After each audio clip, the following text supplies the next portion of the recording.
Hey everybody, welcome back to Gun Tote Minnesota. My name is Andrew and this is the BCA 201 threaded version. It's got an anechoic X22 can on there. I have an O-Sight S. This is the enclosed model version, and I have a 25 rounder filled up with some CCI, and I'm standing at 25 yards right now. Let's take a few shots.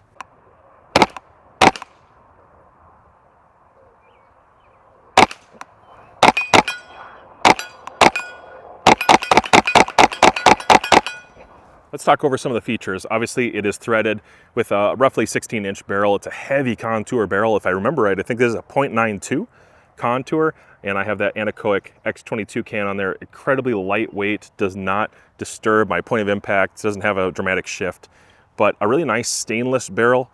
And I added on here a Picatinny piece through my swivel stud. I usually use a Vanguard outdoors adapter. Those are really nice, and I have a Vanguard outdoors bipod that I've been using with this build. Nice lightweight carbon fiber hunter's build.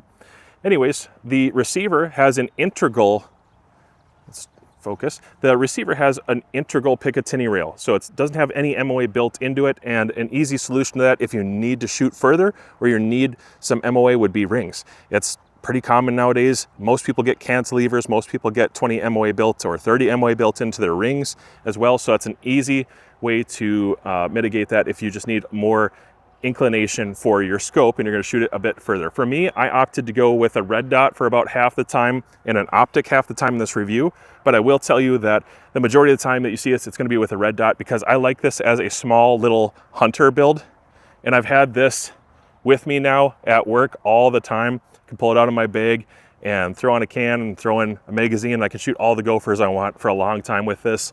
Usually my shots are not usually over 75 yards, and I can do really well with this because of that O-Sight X.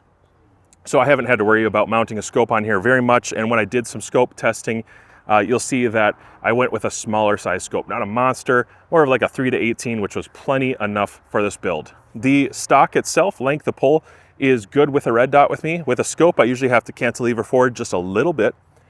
And because of that Picatinny piece being built in, it's really solid, it's rigid, it's not going anywhere.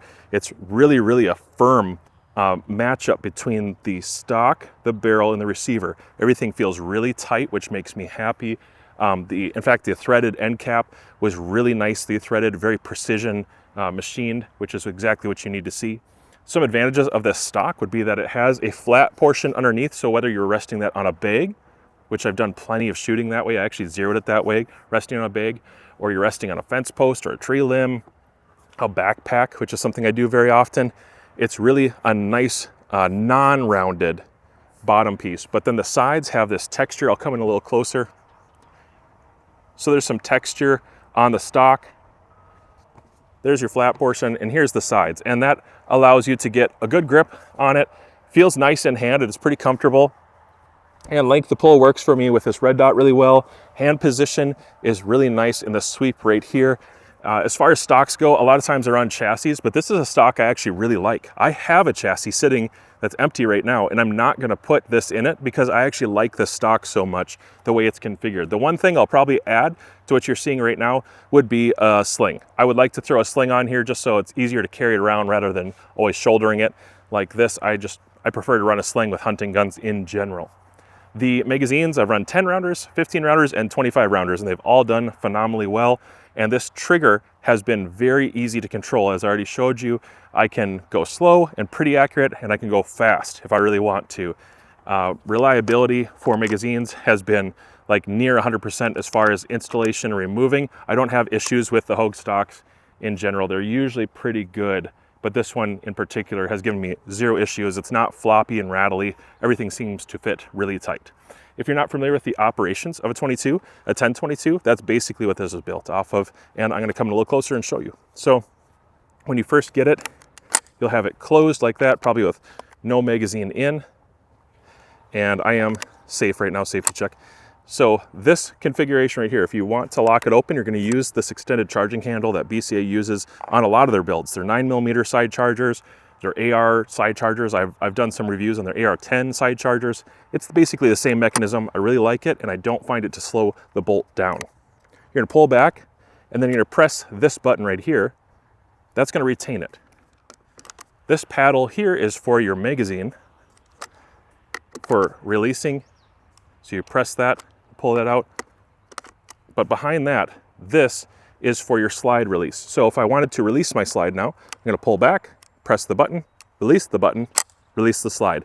It maybe sounds like a few steps, but once you get it down, it's very intuitive, it's easy to do, and because of the extended bits here, they're not hard to get a hold of, and you could always go with a Kid Innovations extended release if you need something like that. They have some awesome parts. I'll put some links down in the comments so you can find that. Let's go ahead and load up another magazine and do some more shooting. Here's the Aguila running about 1,025.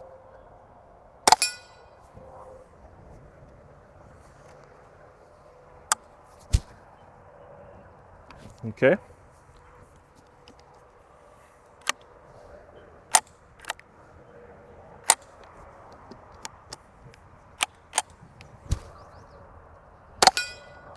So it looks like 1,025 is a bit too slow. Yeah, I think that's a bit too slow for this. I'm not surprised by that. A lot of semi-autos fail with that about 1,025. I find that most of the subsonic stuff that's running around 1,050 has just enough to eke it over. I'm not running a high back pressure can. It's just 22 can, but it's not a high back pressure can. Even so, it's usually having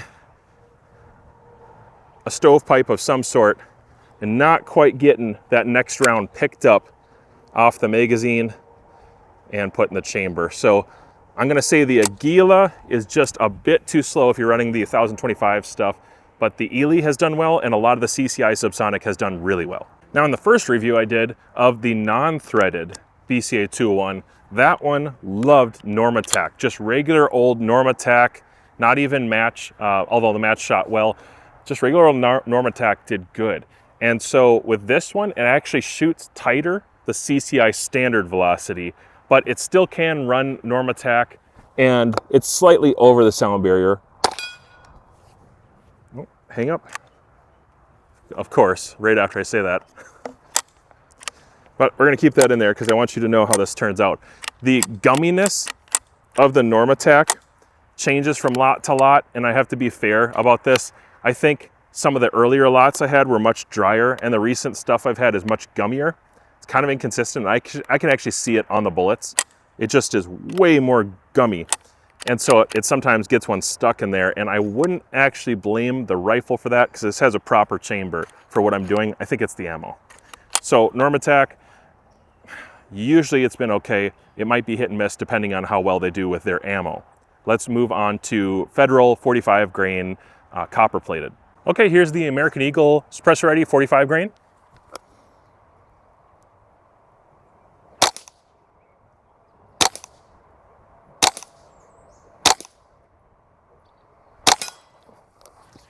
So I can hit that 2-incher every single time at 25 yards, which isn't super impressive, but I am doing it offhand. I hit every time, and I can hit my big steel really fast if I want to. No issues. I like the suppressor 45 grain ammo, partially because it is plated ammo and it just runs a touch cleaner in my experience than lead. Leading up cans is a little bit annoying. I like the suppressor ready stuff or the clean ammo from CCI, but I found reliability wise, the 45 grain American Eagle stuff just runs better. And so I actually bought 3 bricks of that just for this rifle because it's primarily what I'm gonna be shooting and hunting with. I just find it's reliable, it's relatively clean, and it's still cheap. One of the things I really enjoy about BCA's 201 series is the shorter barrel length. Now, I'm a big fan of 16 inchers all the way because of smaller profile. That shorter barrel length allows it to just be handier when I'm walking through the woods or stuffing it into a backpack, which I'll show you some B-roll right now of how it can basically just get absorbed into my Eberly stock bag with the expanded portion on the bottom. It's easy to walk around with, whether I have the can on or off. Adding a can is not as significant as if it was a 20 or 24 inch heavy barreled 22. Those are just more cumbersome, and the length kind of makes it not as comfortable to carry around in practical hunting applications or just as a truck gun or whatever it is that you do. So I like the 16 inchers. They're short, stiff barrels, and generally I think aesthetically they look pretty cool, and adding a can doesn't hurt it.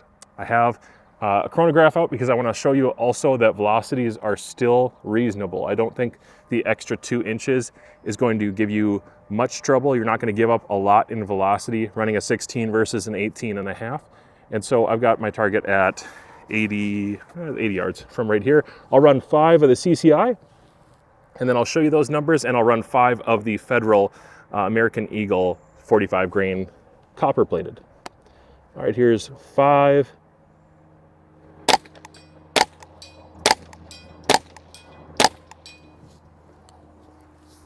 And I went a little fast. I was kind of trying to see if the Athlon could keep up. The Athlon is faster than the Garmin is, no question about it, but I did only pick up 3 of those shots. My average was 1,031. I did have, let's see, my SDs were 14. So 1,031 was my velocity. That's not terrible, and that keeps it nice and subsonic so that it's quiet. The report is incredibly quiet, and I still have enough thumping authority downrange where I can whack a, like a crow in season or a rabbit in season and have an ethical kill at 80 or 100 yards. And I still would do that with this red dot all day. It's very comfortable, not difficult at all. Let's do 5 now of the American Eagle 45 grain Suppressor Ready. Now this stuff is already claiming a pretty slow speed. 970 is what it claims on the box, and I would guess that's on an 18 or 20 inch. Let's see what we get out of it with a 16.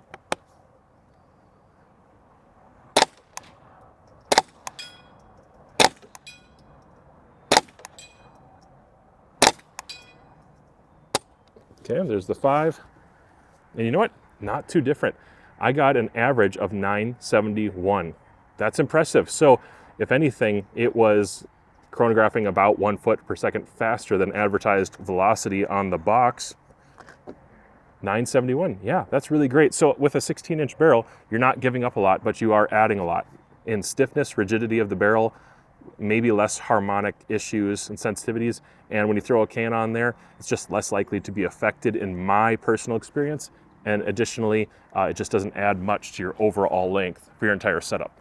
And a shout out to Vanguard Outdoors for sending out their Precision EQ bipod. It's a carbon fiber bipod that has integral rubber feet or spike feet if you should so need them. It's been a nice lightweight bipod. It does get pretty tall, has some finger twister adjustments for getting much taller than I am even now. I find it really, really good for hunting and just throwing in a bag, something to always have around for times like this when I want to test it out at the bench or get down in the prone. As promised, let's do a little bit of group testing with the 3-18 Toxin from Telson, see what it can do on paper with a few different ammos, and then we'll come back and I'll finish up with my closing thoughts.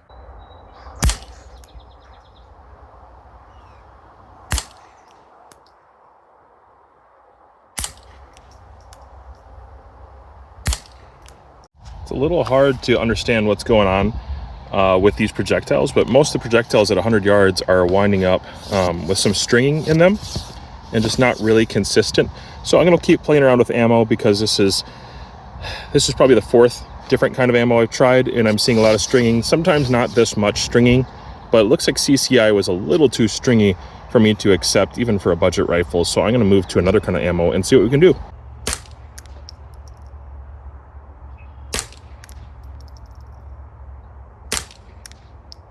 All right, so this is a bit of an overlay for you. The first hits that are marked up here are CCI clean. And then down here, I was aiming at this one, who is impacting up here. That's about a 3-inch group, which is tighter than the huge group over here from the CCI clean. But this 3-inch group was with standard CCI. And so far, this is about the best that I'm seeing at 105 yards out of any ammo, match or non-match. Here was the last group that I wanted to test. This is Wolf Match Extra, and you'll see something kind of unique. There's basically 2 sets of groups here, and they are relatively far apart. They're probably 3.5 inches apart, but it does seem like there's a cluster and there's a cluster. I just don't know what to say about that. There's almost no wind, so this right here probably shouldn't be happening. I would be used to about this much spread on a 0 wind day out of some of my precision bolt gun 22s.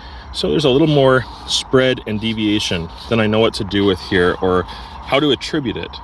Other than just to say, I think generally that's what you're going to see at 100 yards is about 3 inches, maybe 3.5 inches, maybe hunting capable for rabbits and that sort of thing.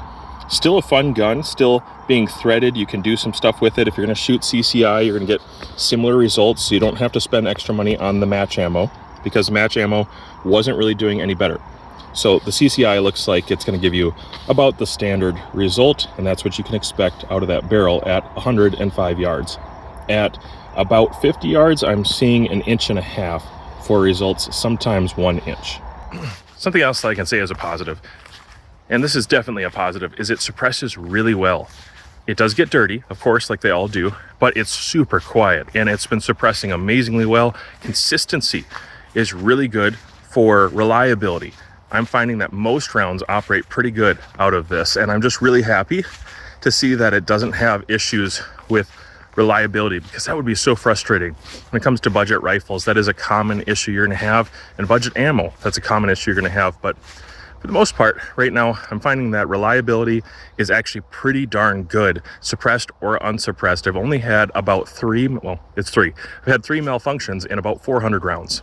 I think next I'll do some 50-yard group shooting, and I'm right at 50 yards. Exactly, from that muzzle tip up to that target is exactly 50 yards. 50 yards is not very far, but for rimfire, it is kind of the standard. It's typically what you zero for if you're gonna do NRL 22. And I know a lot of guys had asked about using this rifle at NRL 22, what kind of performance you're gonna get? Are you gonna be able to clear the KYL rack? So what I did is I put on, again, a good optic. This is the Telson 3-18 by 50. It's the Toxin in mil configuration. I am gonna use decent ammo. I'm using Wolf Match Extra, which between this and CCI, it kind of shoots the same, to be honest with you. But it is super quiet. That performance is good, and reliability, like I've said, has been very good. We're over 400 rounds into the rifle at this point right now. So it is fairly dirty. There's no cleanings in between at all. And that is probably further than you usually want to do for an auto gun. I think about every 300 rounds is reasonable. We're just going to see what kind of group performance I can get at this point, if it's any different than what I did a few weeks ago for 50-yard group testing. I'm going to compare them, and I'll talk to you a little bit about it. So I'll go ahead and flip the caps, shut up, and run a few rounds downrange. Thank you to Vanguard, actually, for sending out their Precision 1QSC bipod. This one has spike feet. Let's go ahead and use those spike feet. So you just twist it. They're integral to the feet. And you have adjustment for pan and tilt, both built into the bipod. Only thing I did is add an adapter onto the swivel stud. Otherwise, the rifle is fairly stock. It's definitely a great piece of glass. This is not something that is lacking in the system. It's a pretty decent optic. Here's the first 10-round group.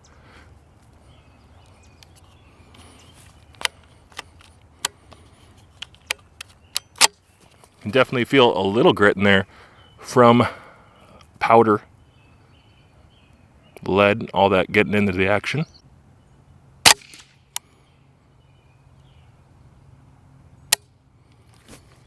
Okay, there's a failure. I have not had many failures with this at all. It's been very reliable. It is dirty, and I would have no problem saying it's probably a light strike, which is common when the gun is really dirty. At least in the Gen 1, the first one I had, unthreaded version.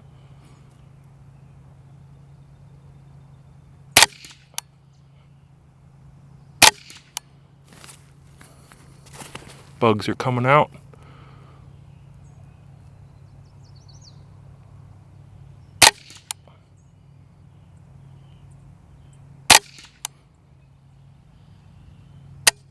Okay. That trigger is not too bad. Obviously, I have some match triggers in other setups, but that one is not terrible. Let me grab that round and take care of that, and then I'll shoot it again. Make sure it probably will fire if I shoot it again. All right, here's the target. Now, I used this for other things in the past, so forgive me, but down here, you're gonna see there's a group with a couple flyers in there. There are some stringy ones that go left and right, which is kind of weird. I'm not sure what to make of that. I'm pretty solid. I feel comfortable when I'm pulling that trigger because it's a decent trigger. The rifle weighs enough that it seems steady. But that's about 1.5 inches with those flyers. If I take those out, it's about a 3/4 inch group. And then down here, same thing. It's right around 1 inch to 3/4 inch. You throw on that flyer, it's maybe 1 1/8 inches. And so what I'm looking for at 50 yards typically for precision results would be, I would say I can live with a 1/2 inch. For 5-shot groups, 10-shot groups, I could do 3/4 inch because there's usually a flyer in there. These are gonna edge on just a little bigger than that, and that's where you need to make your call. Can you deal with having a rifle that does have some occasional stringy flyers in there? Maybe after 2,000 rounds, maybe that smooths out. I'm gonna run some bore paste through this and try to work with it, but I wanted to say something in defense of the groups that I'm seeing. I remember when the Ruger Precision 22, the Ruger Precision Rimfire came out, even with match ammo, I was seeing groups like that repeatedly out of that rifle. And that rifle is either the same price or more, usually more in my experience. And I just find that that rifle for a bolt action, I expected to shoot better with the Ruger Precision Rimfire. And I'm not dogging on Ruger necessarily. I own plenty of Rugers. You've seen them on my channel. I'm just saying the performance of this rifle at the price point, the fact that it's not in a chassis, it's not quite as customizable, but it is in a pretty good stock, but it's not a chassis. There might be something there. I'm gonna play around with torque settings. I'll probably throw this in a chassis in the future just to see if I can maximize those groups. But for hunting effectiveness, it is effective. For plinking, target practice, and some light competition, I actually think for most people, you're gonna do okay with this. Will you clear the KYL rack? Not with those groups. Those groups are a little too big to clear the KYL rack. Can you be generally competitive with this? Probably. I think it's definitely a great entry-level option. The fact that it suppresses so well makes me like it twice as much. It's threaded, it's super quiet, and from my experience, even when it's dirty, like really dirty, being suppressed this whole time for the most part, I would say, yeah, it makes sense. I think it's reliable. I think the trigger, the improved trigger in stock, and the profile of the barrel, the balance of the whole system, kind of makes me like it. And so I know it's not as tight shooting as some of the other options out there, and that's probably ridiculous to compare it against like my CZs or $1,500, $2,000 guns. We're not going to compare it against that because it's an entry-level rifle. So for those base class shooters out there, I think you can be happy with this if you are willing to put in a little time into finding the right ammo, maybe messing around with torque specs, making sure that you have a good, like a really decent bipod, that you're steady, and using this as a practice base before getting into one of those really expensive rifles. Or if you just want to plink and you want to have fun shooting rimfire, I think this is a decent one to start with. And as long as the reliability remains consistent, I'm okay with those size groups. Okay, this should be like a rabbit-sized target, 80 yards offhand, with this is the Federal 45 grain suppressor ready ammo, copper plated.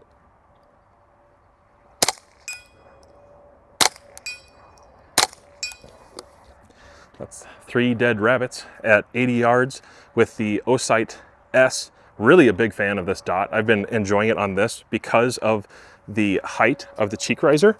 For me, this one is just a perfect alignment. I don't need it to be lower or higher. It's exactly right for my cheek. So if you're looking for a good red dot, I highly suggest you go back and watch my review of that and consider putting that on your BCA 201 threaded. Well, there you have it, everybody. That's all I have for you today. I do enjoy this rifle quite a bit. Now that I know which ammos can be reliable and what kind of accuracy results I should be expecting, I feel more comfortable with the rifle as a whole. I've tested the threaded and unthreaded versions, and I found that they like different ammo and they perform somewhat differently from each other. So every rifle is a character model. You need to remember that. Just because you had one that liked one ammo and did certain things for velocity doesn't mean that the next barrel is going to be exactly the same. Not to mention that putting a can on the end can affect things depending on the rifle, the shooter, and the ammo that you're using. So if you already have an unthreaded version and you like it, I'm gonna say you're definitely gonna like this, in my opinion. I had good results with it, and I hope that you do too. I'm pretty happy with this as a hunting rifle and plinking rifle. And in the setup with this stock, it's actually quite a comfortable rifle for my daughter to shoot too. So I've been able to hand this to her. She's 8 years old, and we're just getting started in safety operations and practices and range rules and all those kinds of things. But I can put this in her hand, and the trigger is not too tough for her to pull. She can be precise with it, she can be controlled with it, she can be safe with it, and the controls are things that even an 8-year-old can get into. So if you're looking for a first gun for somebody that you're going to monitor them and be with them, help them know how to use, maybe a first hunting rifle or a first NRL 22 rifle, I think you can get away with this one, and at the price point, you get a lot of gun for the money.